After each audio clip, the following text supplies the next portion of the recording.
দ্বিতীয়বার মালয়েশিয়া বেড়াতে এসে টুকরো হয়ে গেল ছোট্ট সংসার, হারিয়ে গেল একটি তাজা প্রাণ।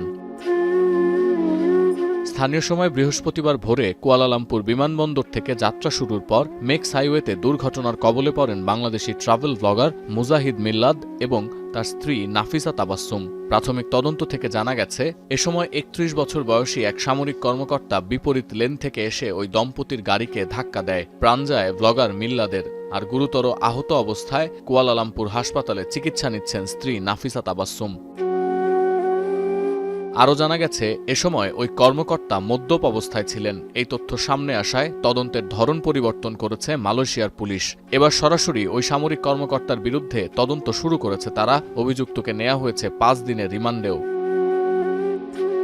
জানা গেছে, ছুটি কাটাতে মালয়েশিয়া গিয়েছিলেন ওই দম্পতি। নিহত মিল্লাদের বাড়ি ব্রাহ্মণবাড়িয়ার সরাইলে। ২২ বছর বয়সী এই তরুণ ছিলেন গেমিং কন্টেন্ট নির্মাতা। তার ইউটিউব চ্যানেলের নাম অ্যাডভান্সড গেমিং। চ্যানেলে একটি পোস্ট দিয়ে মিল্লাদের মৃত্যুর খবর নিশ্চিত করা হয়েছে। নোভা এলইডি টিভি, ঝকঝকে ছবি, নিখুঁত শব্দ, ৫ বছরের ওয়ারেন্টি। নোভা মানি সঠিক মান, নিশ্চিত সেবা। এ দুর্ঘটনায় সুষ্ঠু তদন্ত ও বিচারের দাবি জানিয়েছেন মালয়েশিয়ায় কর্মরত নিহত মিল্লাদের স্ত্রী নাফিসার চাচা। শোকে স্তব্ধ হয়ে গেছে পুরো পরিবার। আমি চাই এটা উচ্চতর একটা তদন্ত হোক, আমি সুষ্ঠু বিচার চাই।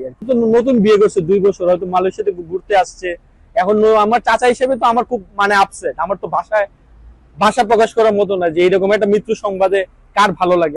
আরও জানা গেছে, আগামী কালকের মধ্যে নিহতের মরদেহ দেশে পাঠানোর চেষ্টা করছে মালয়েশিয়ার বাংলাদেশ দূতাবাস। এখন মালয়েশিয়া।